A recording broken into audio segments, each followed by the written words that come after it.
부활의 아침입니다. 우리 주님 다시 사셨습니다.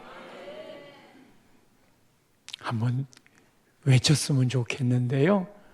제가 우리 주님 그러면 다시 사셨습니다 하는 거예요. 우리 주님.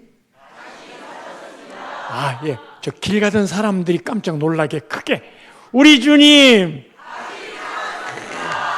아이고 좋아라. 감사해요.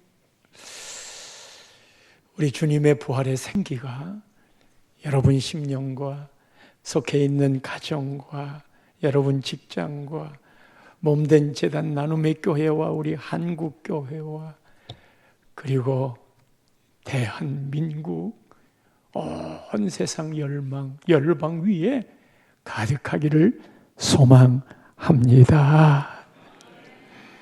부활 그러면 죽었다가 다시 살아난 것이라고 합니다. 성경에도 죽었다 살아난 이야기들이 많이 나와요. 예수님은 세 사람을 살렸잖아요. 나사로, 그리고 나인성 과부의 아들, 회당장 야이로의 딸 셋을 죽었는데 다시 살렸어요. 베드로도 도르가 여인을 살렸고, 사도 바울도 설교하다가 설교를 듣다가 졸다 떨어진 유두고 청년을 살렸어요. 엘리야 선지자는 사르밧 과부의 아들을 살리고, 엘리사 선지자는 수넴 여인의 아들을 살렸어요. 성경에는 죽었다가 다시 살아난 이야기들이 이처럼 많이 있지만, 그런데 그것을 부활이라고 말하지 않습니다. 뭐라고 하느냐 하면 소생했다 합니다. 웬고하니 그 사람들은 죽었다가 다시 살아났잖아요. 그리고 얼마를 살다가 또 다시 죽었잖아요. 그래서 부활이라고 하지 않습니다. 부활은 다시 죽지 않습니다.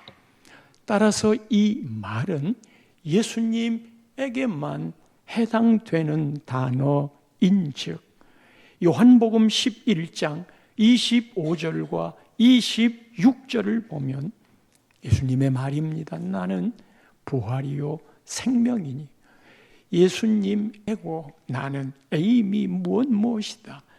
나는 부활이고 생명인데 이 부활과 이 생명은 나를 믿는 자는 죽어도 사는 생명, 무릇 살아서 나를 믿는 자는 영원히 죽지 아니하는 생명, 이것을 그대가 믿는가? 마르다에게 물었던 말이에요.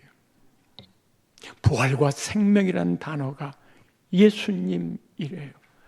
요한복음 14장 6절에 우리 잘 아는 말이 나오잖아요. 예수님, 내가 에고에임이 곧 길이요 진리요 생명인, 여기도 마찬가지로 생명이 나와요.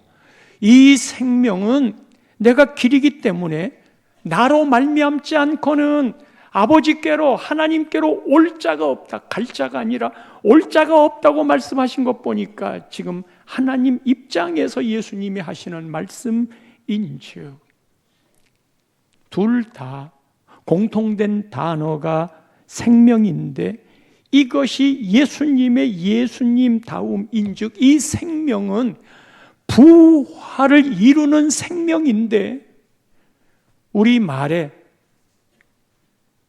생명은 그 말을 들으면 살아있는 생명을 얘기한다고 생각하잖아요. 우리 다 생명이 있잖아요. 죽으면 생명이 없잖아요. 우리말에 사랑이라는 단어는 하나지만 헬라어는 네 말로 사랑을 나누잖아요. 이 생명도 헬라 원어에는 푸시케와 조에가 있어요. 푸시케, 이거는 육체적인 생명, 의학적인 생명, 생물학적인 생명이에요. 의사가 사망 진단을 내리면 그 생명은 끝난 거예요. 우리는 모두 다 이렇게 살아있기 때문에 다 푸시케의 생명이 있어요. 다 살아있어요. 예수님이 나는 생명이다라고 말했을 때의 생명은 그 푸시케의 생명이 아니에요. 그 생명은 조에입니다. 다 같이 한번 발음해 볼까요? 조에. 조에. 이 조에의 생명은 예수님에게만 있는 거예요.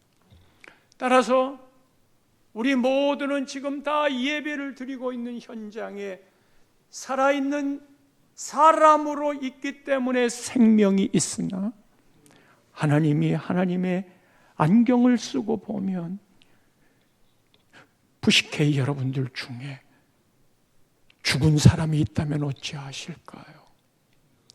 죽은 사람이 있다면 모두가 다 살아있는 것처럼 보이지만 하나님의 현미경으로 보면 여러분들 중에 죽은 사람이 있어요. 이것을 살려내는 게 교회가 할 일이거든요. 이 앞에 계란이 있잖아요. 여러분, 이 앞에 있는 이 계란이 말이에요. 이거 어디서 산 건지 모르겠어요. 예, 똑같이 보여요. 그런데 유정란이 있고 무정란이 있어요. 겉으로 보기에 똑같아요. 무정란은 20일가량 온도를 맞춰주고 애미가 품에 품으면 무정란은 썩어서 악취가 나요. 근데 유정란은 아주 예쁜 노란 생명체가 삐약거리며 탄생을 해요. 보기에는 똑같지만 그 차이는 하나는 생명이 있고 하나는 생명이 없는데, 생명 있는 것과 없는 것의 차이가 뭐냐? 아빠 닭이 있으면 생명을 잉태해요. 아빠 닭이 없이 알만 나면 생명이 없어요. 하나님의 말씀하시기를 하나님의 아들이 있는 자는 생명이 있고 하나님의 아들이 없는 자에게는 생명이 없느니라. 하나님의 아들이 예수 그리스도이잖아요.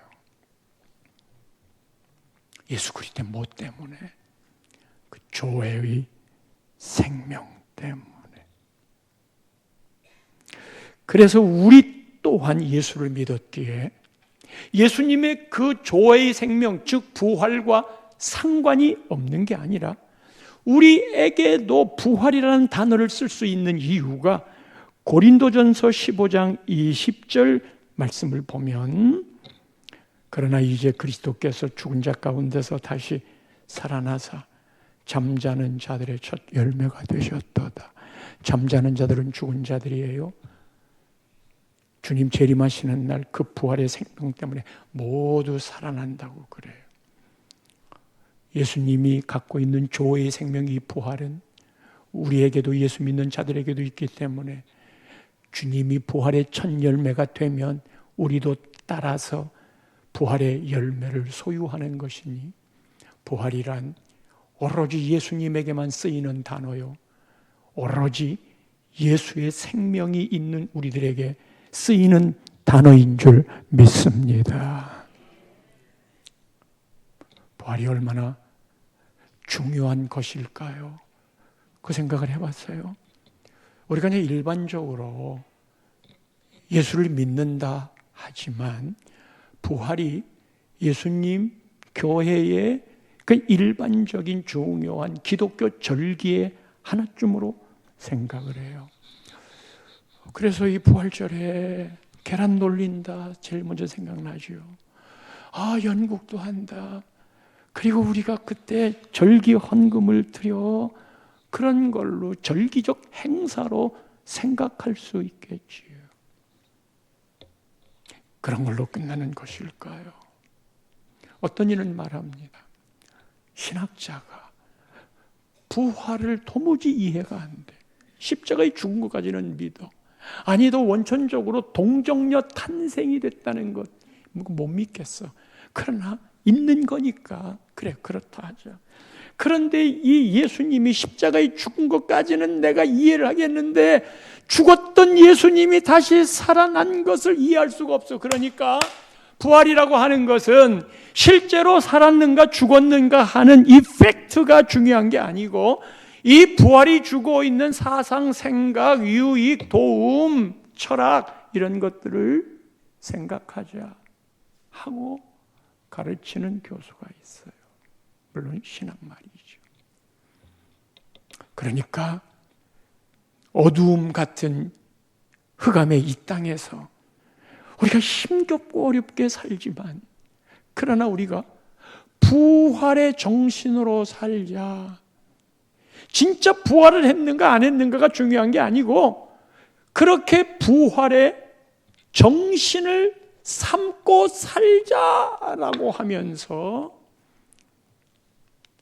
부활을 이야기하지만 여러분, 부활은 그 팩트를, 역사적인 사실을 인정하지 않으면 그거는 전설 따라 나오는 사람이 만든 이야기가 됩니다.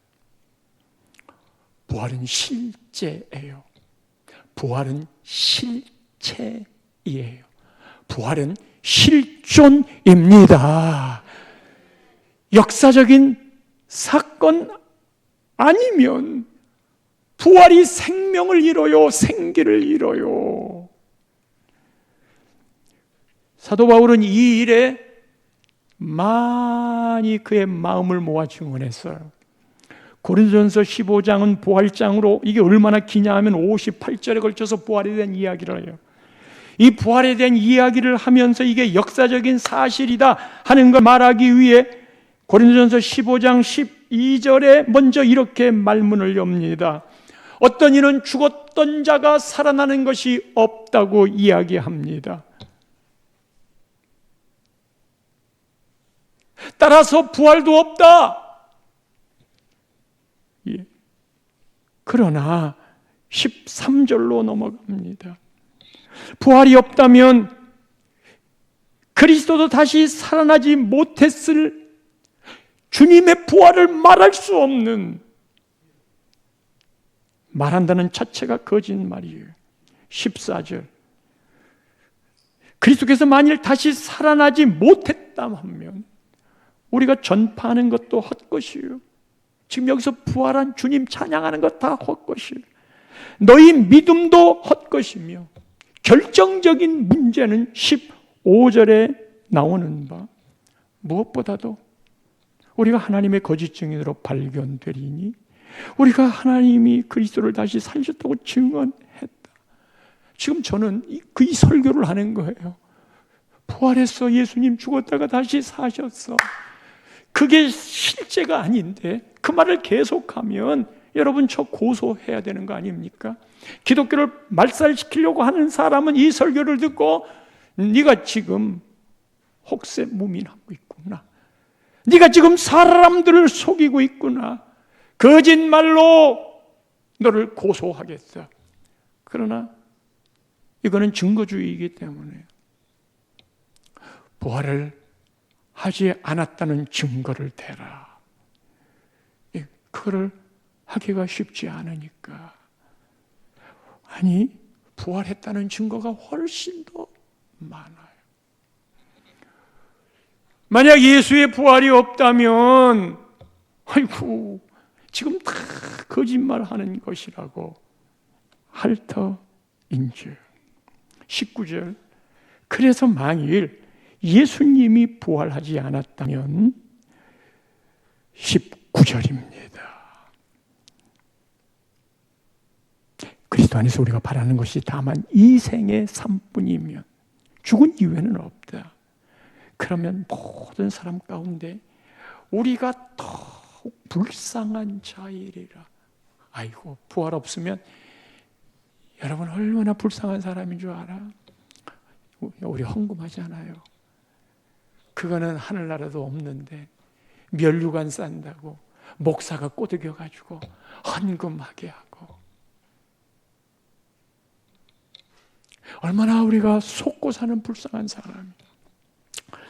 오늘 이런 날도요, 따뜻한 아랫목에 음악 틀고 리모컨 갖고 텔레비 보고 싶고 가고 싶은데 놀러 가면 되는데 왜 이렇게 주일날 함께 와서 예배하고 이른 시간부터 고생하면서 성가대 찬양하고, 가장 불쌍한 게 우리들이에요. 없는 걸 세뇌당해 가지고 있는 것처럼 생각해서 속아가는 불쌍한 사람들.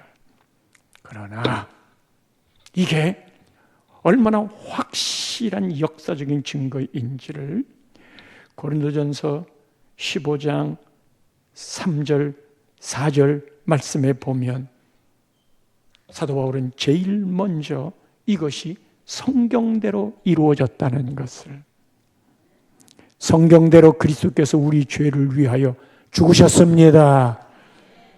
죽었을 뿐만 아니라 4절 말씀으로 가면 장사 지낸 바 되었다가 성경대로 성경이 말한 대로 사흘 만에 다시 살아났다.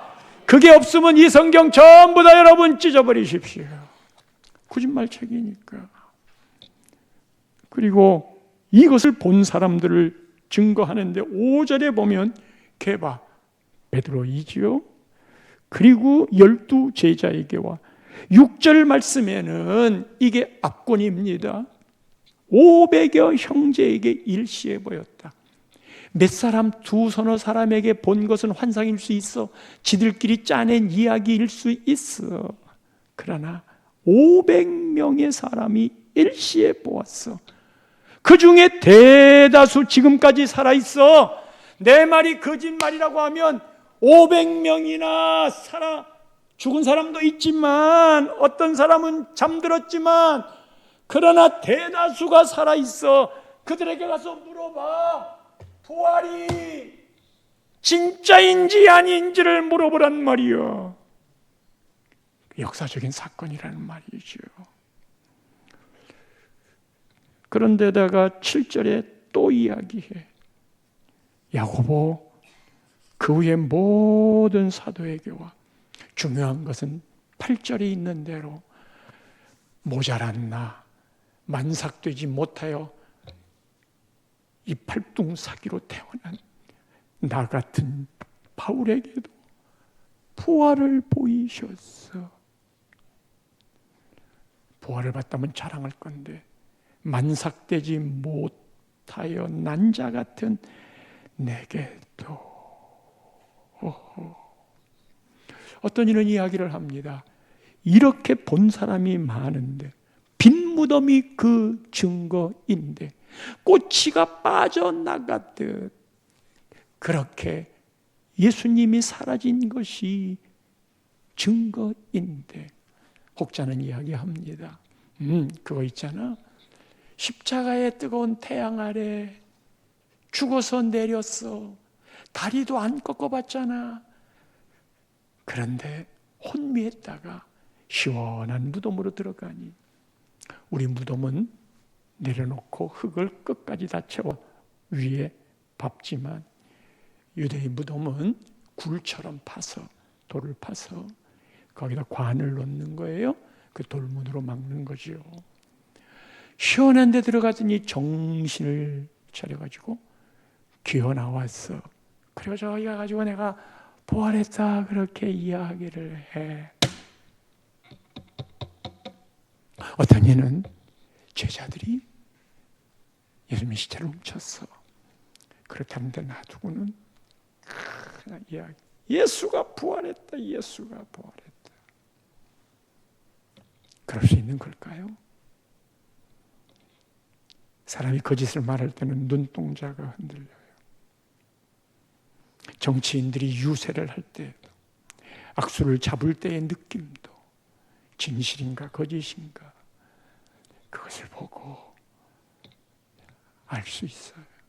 아니, 그 거짓말을, 그들이 했던 설교는 두 가지예요. 하나는 십자가에 죽으셨다, 너희들이 십자가에 죽였다, 그 말 듣기 싫어가지고 돌을 들었지요. 그런데 그 죽은 예수를 하나님이 살리셨노라. 이 두 가지 주제가 초대교회 모든 설교의 주제. 오늘날에 교회에 선포되어야 될 이야기가, 이게 복음의 핵심인 거예요. 그런데 거짓말로 부활했다 며칠은 갈 거예요. 근데 오늘까지도 우리가 부활했던 예수를 믿을까? 여러분 생각해 보세요. 신앙이란 회색지대를 인정하지 않아요. 이게 막 부담스러운 건데, 제가 대학 다닐 때 어떤 여학생이 저보고 곽종환 형제님, 차든지 뜨겁든지 하라고 말하지 마세요. 부담돼요. 차든지 뜨겁든지. 그거 나한테 부담되니까 그렇게 강요하지 마세요. 신앙에는요, 이런 회색지대가 있는 게 아니에요. 보세요. 예수님, 내가 곧 길이요 진리고 생명이 나로 말미암고 아버지께로 올 자가 없다 그랬어. 예수님으로 말미암 자고는 아버지께로 올 자가 없다. 예수님만 길이다. 그래, 기독교는 굉장히 독선적이고 편협적이라고. 다른 종교는 모든 걸 관용하고 받아들인다고. 니들만 잘났냐? 그런데 제가 예수를 만날 때는요, 우리 예수님에게 푹 빠졌던 이유가 그렇게 확실하고도 분명한 이야기를 당신만이 길이라고 했기 때문에 독선으로 안 보이고 책임으로 보였으니 주님께 눈이 멀었을까요? 두 어머니가 나타났어. 내가 네 실제 엄마다. 그러나 둘 중에 하나는 가짜라. 진리라고 하는 건 하나예요. 생각해 보십시오, 여러분. 예수님이 나는 하나님의 아들이다 그랬어. 하나님의 아들이다. 그러다 하나님의 아들이라고 했는데 이 말이 진짜일 수 있고 거짓일 수 있어요. True, false. 거짓말이라고 해보자. 예수님이 한 말이에요. 나만 길이고 나는 하나님의 아들이다. 다른 사람이 말한 게 아니라 예수님이 한 말이에요. 그러면 이게 거짓이라고 말할 때는 두 가지 가능성이 있는 겁니다. 지가 하나님의 아들이 아닌 걸 알아. 그러면서도 사람들을 속이면서 나는 하나님의 아들이다 그렇게 말한다면 사기꾼이잖아요. 모든 이단의 교주들은 사기꾼이에요. 두 번째로, 자기는 하나님의 아들이 진짜 아닌데 나는 하나님의 아들이라고 지가 그렇게 분명하게 믿고 있어. 그래서 하나님의 아들이라고 얘기했다 해봅시다. 정신병자잖아요. 어떤 정신병동에요, 1층, 2층 침대가 있는데 1층에 있는 정신병자가 나는 하나님의 아들이다 외치니까 2층에 있는 정신병자가 나는 너 같은 아들 둔 적 없다.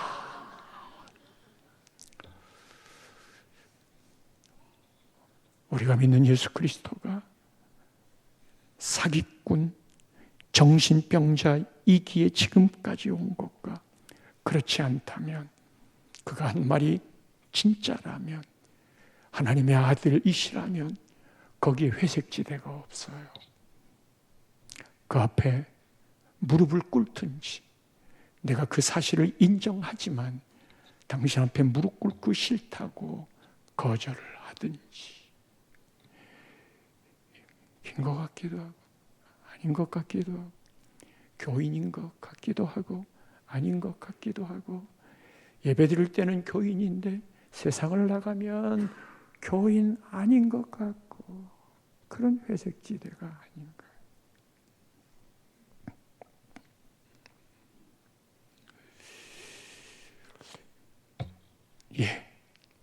부활은 다시 말합니다.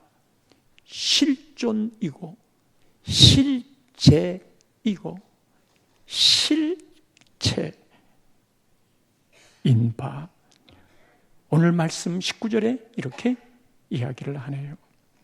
이날 곧 안식 후 첫날 저녁에, 안식일은 예전에 토요일이었어요. 안식 후 첫날이 지금으로 말하면 주일이에요. 주일날 새벽에 부활하셨어요. 그런데 저녁 때쯤 되니 하루의 시간이 좀 지났죠. 제자들이 말해요. 유대인들을 두려워했어요. 왜? 예수님 죽일 때, 십자가에 처절할 때 오죽했으면 베드로가 예수님 재판받고 있는데 어린 계집종이 와가지고 물을 때 나 예수 몰라 부인하고 맹세하고 부인하고 저주하고 맹세하고 부인할 정도로 두려웠어요. 예수님 부활하셨어. 곁을 떠났어. 그렇게 유대인들이 예수를 십자가에 못 박는 험악한 모습을 보니 이제는 제자들에게 그 일을 닥치게 됐어요. 그 살벌함이 제자들 차례가 됐어요. 모두 숨었어요. 문을 다 닫았어요. 문 연 적이 없는데 예수님이 한가운데 오신 거예요. 이게 부활의 몸체입니다. 여러분, 부활이 되면 우리가 지금은 3차원의 세계에 살고 있어요. 영적인 세계는 4차원의 세계예요. 그래서 3차원은 4차원을 이해를 못해요. 말이 안 통하면 차원이 다르다고 하잖아요. 그러나 4차원의 세계는 3차원이 다 보여요. 우리가 하나님 알고 예수 믿는 걸 알면 와, 저 방황하는 사람들이 보인다니까요. 인생 어디서 왔으며 어디로 가는지, 지금 어디로 가고 있는지, 그 끝은 무엇인지 4차원의 세계는 다 보여요. 그러나 여러분 3차원의 세계에 살면 그 세계가 도무지 보이지 않아요. 그러니까 이해가 안 되니까 사기친다고 그러지요. 쇠뇌한다고 그러지요. 너희들 없는 것 만들어서 믿는다고 그러지요. 그래서 같은 차원이 되려면 같은 차원으로 들어와야 돼. 같은 차원으로 들어온다는 게 어떤 거라고 그랬어요? 여러 번 이야기를 했어요. 하나님 안으로 함께 들어와 봐야 돼요. 예배부터 드려봐야 돼요.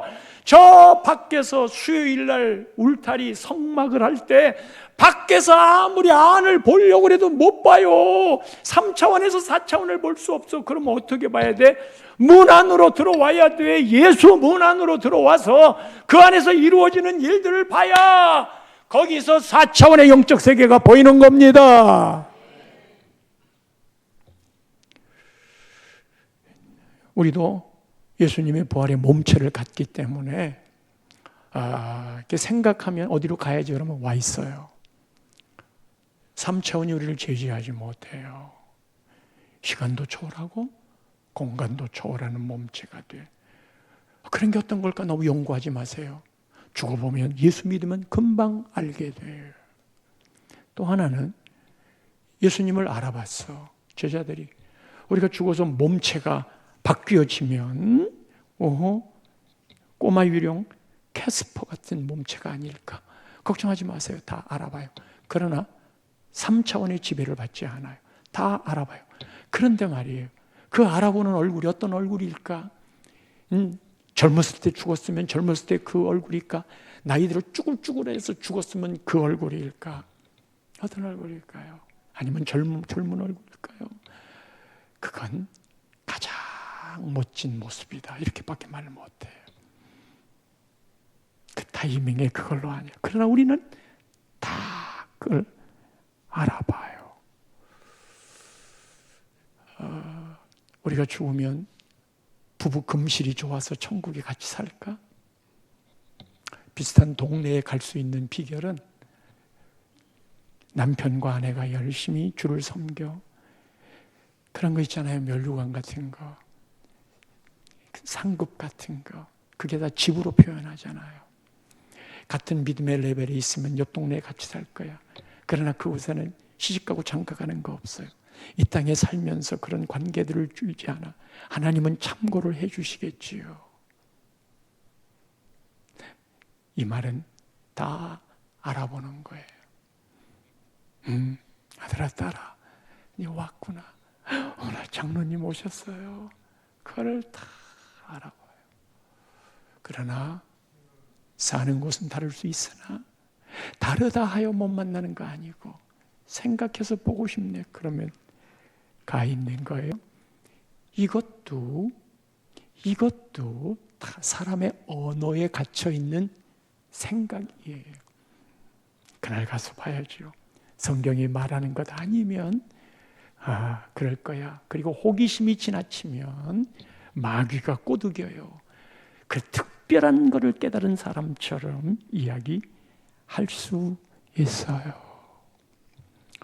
예수님이 나타나셔가지고 요한복음은 말하지 않았지만 누가복음에는 24장 41절 이 제자들이 영으로 생각하는지라 즉 유령으로 예수님을 생각했어. 죽었는데 왔으니까 방 한가운데로. 그들이 너무 기쁨으로 아직도 믿지 못해. 기쁜 건 알겠는데 믿지를 못해. 놀랍게 여기고 있는데 예수님이 말씀하시네. 나는 환상이 아니라는 걸. 무슨 먹을 것이 있느냐?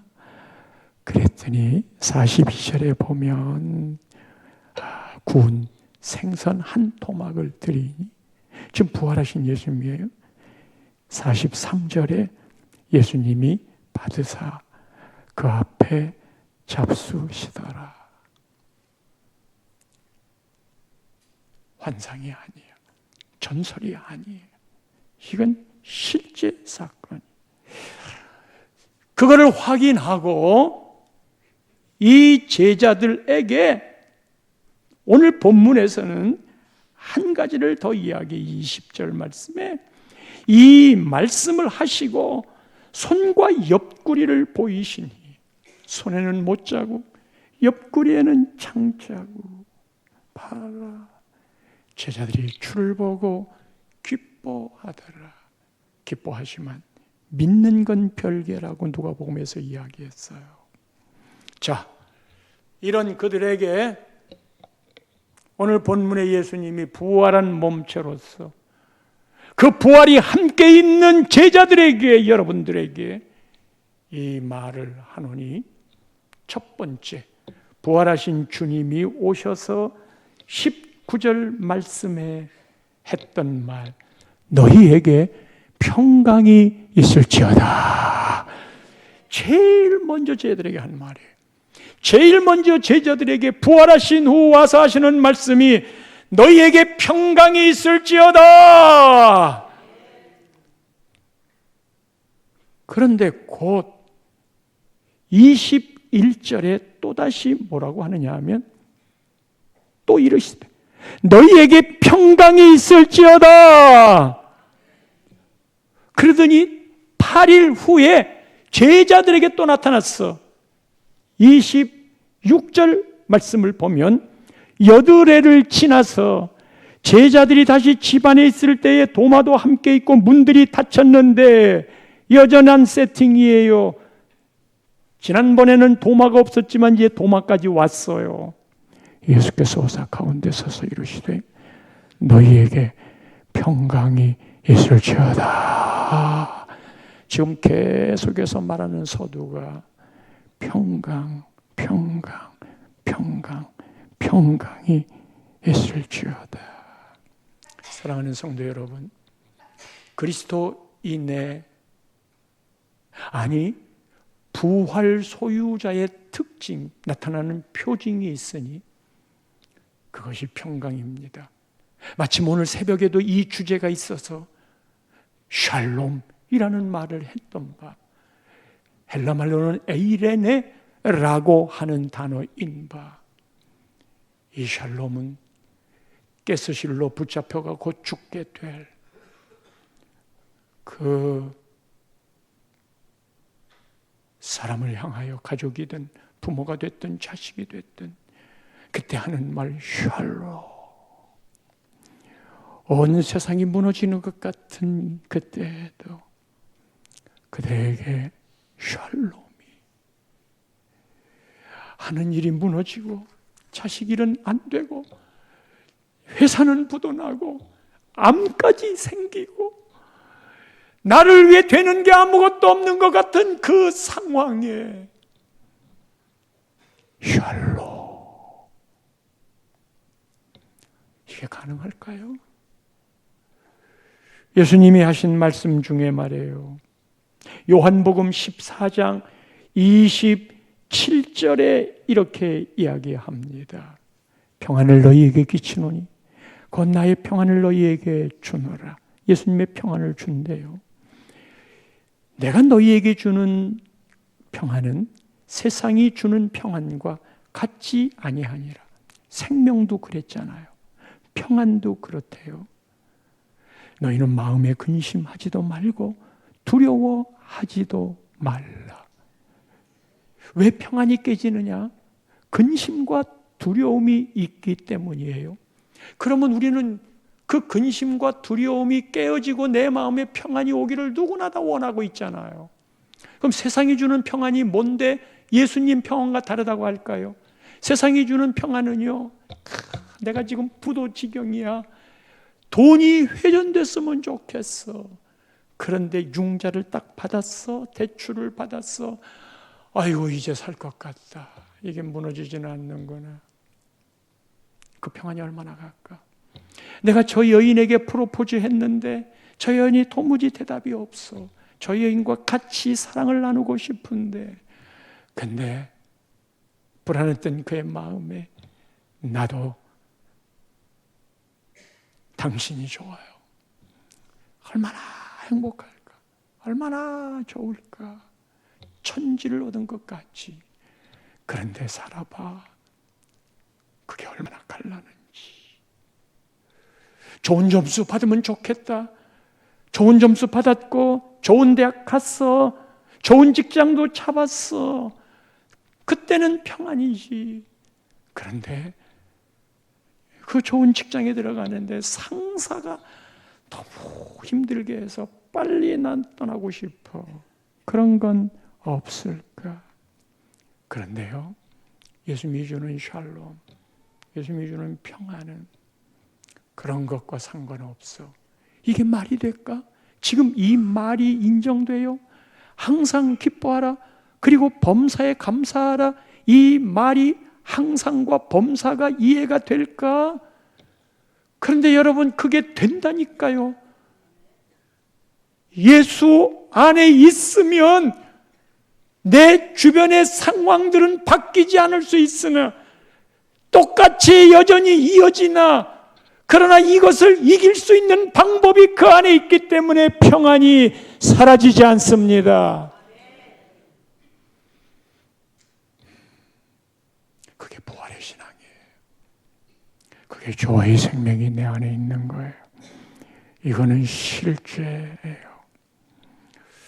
이렇게 평안을 부활의 상징으로 이야기한 예수님이 두 번째로 21절에 사명을 맡깁니다.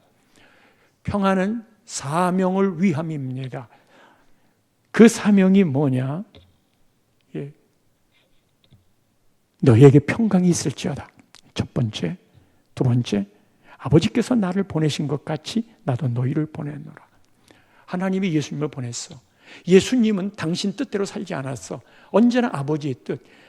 겟세마네 동산에서 땀방울이 핏방울이 들어 이 잔이 내게서 지나가게 하옵소서. 나 진짜 십자가 싫거든요. 너무 힘들어요. 그러나 내 뜻대로 마시고 아버지의 뜻대로 되기를 원합니다. 예수님이 이 땅에 삶의 의미였어요. 하나님이 나를 사명으로 보내줬다. 이제 내가 너희를 보낸다. 그게 여러분 사명입니다. 그러면 사명을 감당하려면 능력이 있어야 되잖아요. 여러분에게 뭘 맡기면 우선 우리는 내가 하고 싶지 않은 이유를 댑니다. 너무 바빠서요. 지금은 이걸 준비할 때가 돼서요. 그리고 제가요, 돈도 없고 시간도 없는데 어떻게 주님을 섬겨요? 이유를 쫙 대요. 주님이 그거 모르고 시켰을까? 목사님은 모르니까 그렇게 할 수 있지. 그러나 주님은 그걸 모를까? 다 알아요.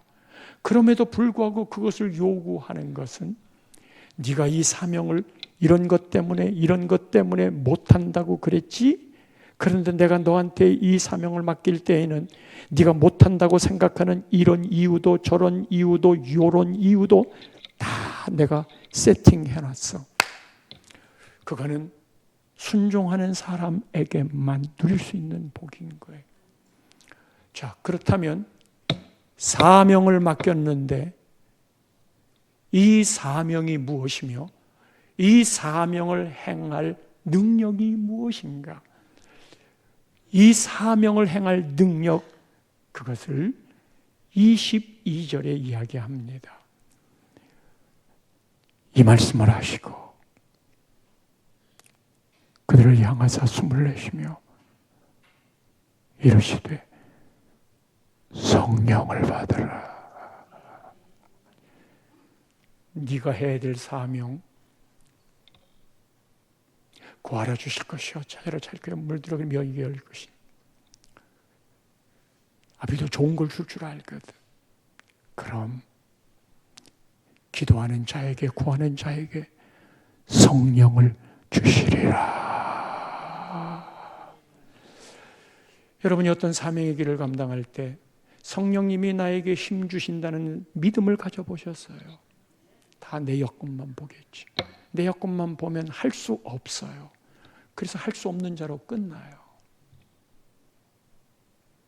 하나님이 나에게 일을 맡겨주시는 것은 나로 하여금 하나님의 일, 위대한 일, 소중한 일을 하게 하려 하심이라. 하나님이 특별히 나에게 고난을 주시는 것은 하나님이 나로 하여금 특별한 인물이 되게 하려 하심이라. 저는 예수를 알고 이것이 제 삶의 나름의 좌우명이 됐어요. 아무리 어려운 삶이 와도 특별한 고난을 주는 건, 특별한 어려움을 주는 건 특별한 사람으로 만들기 위함이라. 왜 나에게 바쁜 게 없겠어요? 그러나 하나님의 일을 하면은 나에게 자꾸 그 일을 맡겨주심은 이 일을 행할 수 있는 능력이 있다고 생각했기 때문이다. 그런 자로 인정했기 때문이다. 물론 오버하면 안 돼요. 오버하는 건 기도도 안 하고 하나님의 음성도 안 듣고, 그럴 때는 지가 다 한다고 오버하면 그게 문제가 되지만,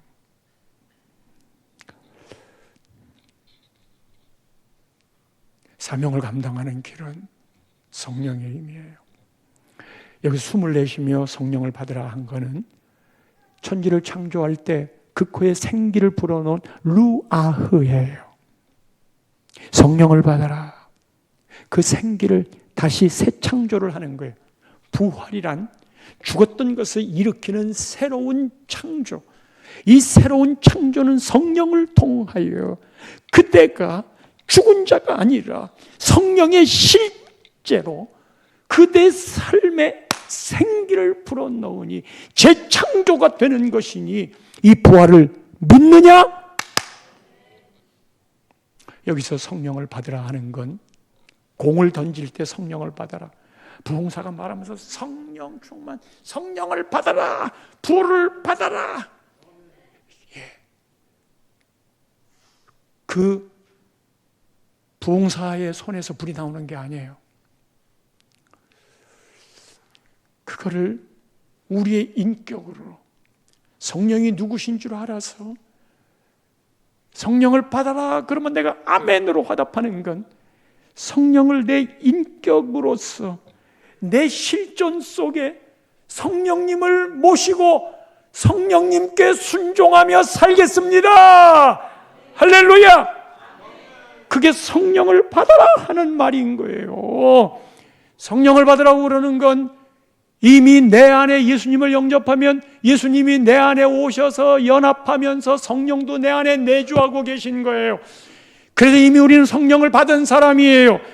성령 세례로 우리 안에 성령이 이미 들어왔어요. 삼위일체 하나님이 함께하고 있어. 이거를 내주라고 그러는 거예요. 이 내주하시는 성령님이 내 안에서 역사를 못해, 활동을 못해, 맨날 지 생각, 지 고집, 지 좋은 것만 따라가니 성령님이 말씀하다가 지쳐버렸어. 성령이 하시는 말씀을 들어야 이분이 활동을 하지. 그것을 내가 받아들이겠다는 거예요. 그것을 내가 흡수하겠다는 거예요. 그래서 예수를 믿으면 성령님에게 민감하게 됩니다. 내 고집을 끝까지 펼치는 게 아니에요. 교회의 싸움은 다 이 인간들의 성령을 의식하지 않는 데에서 나오는 거거든요. 그렇다면 이 성령의 힘을 가지고 사명을 감당하는데 그 사명이 뭐야? 그게 어떤 사명을 말하는 거야? 그게 마지막 23절이에요. 이런 능력도 주시지만 너희가 누구의 죄든지 사하면 사해질 것이고 누구의 죄든지 그대로 두면 그대로 있으리라. 아니 제자들이 예수님이요, 야 니들이 말이야 누구 죄를 사하면 사해지고 그대로 두면 그대로 있다. 아니 제자들이 무슨 능력이 있어요? 사람에게 이런 능력 없어요. 하늘의 별을 따는 이단의 창시자가 그런 능력이 있는 것처럼 보인다 할지라도 그 마귀가 하는 거예요.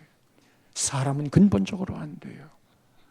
이걸 할 수 있는 분은 하나님과 그가 보내신 예수밖에 없어요. 이거는 예수님, 죄 사하는 건 예수님 하나님밖에 없어요. 죄를 그대로 놔두는 것도 예수님 하나님밖에 없어요. 그런데 왜 이것을 마치 제자들이 하는 것처럼 누구의 죄든지 사하면 사해지고 누구의 죄는 그대로 두면 그대로 있으리라라고 말을 하는 것일까? 사명이란 예수님도 하나님 뜻에서 이루었죠. 비전이란 우리도 예수님의 꿈을 이루어드리는 건데 예수님이 십자가에 죽으셔서 왜 왔어요? 우리 살리려고. 그게 영혼 구원이에요. 그게 전도인 거예요. 따라서 우리를 보내는 사명이 뭐냐? 전도의 사명인 거예요. 주의 복음을 전하는 거예요. 그래서 주의 복음을 전합니다. 예, 어제도 붕어빵 전도를 하면서 주의 복음을 전했어요. 그런데 그 복음을 듣고 받아들이는 사람이 있고 거절하는 사람이 있어요. 실제로 누구에게 권세가 주어졌느냐 하면 복음을 전하는 사람에게 권세가 주어진 거예요. 왜 그게 권세냐 하면 이 복음을 듣고 받아들이지 않으면 지옥이고 이 복음을 듣고 받아들이면 영생이기 때문에 하나님이 전하시질 않아요. 그 복음을 전하는 사람에게 권세를 준 거예요. 즉 그 사람의 권세, 하나님이 주신 복음의 이 말씀을 받으면 사함을 받지만 받지 않으면 사함을 받지 못하리라. 그러니까 누구에게 권세가 있는 거예요? 여기에 권세가 있는 거예요. 그러나 이 사람에게 권세가 있는 게 아니고 주님이 그에게 그리고 그걸 받아들이고 받아들이지 않느냐에 따라 부활은 관념이 아니에요. 부활은 실제예요. 여러분에게 실제로 평안이 있는가? 그리고 여러분들에게 실제로 사명을 감당하고 있는가? 이 사명은 성령을 통해서 그리고 사람을 죽게도 하고 살리기도 하는 그 힘이 부활의 실제는 오늘도 내 삶에 조의 생명이 함께 있어 그분과 더불어 살아가는 삶,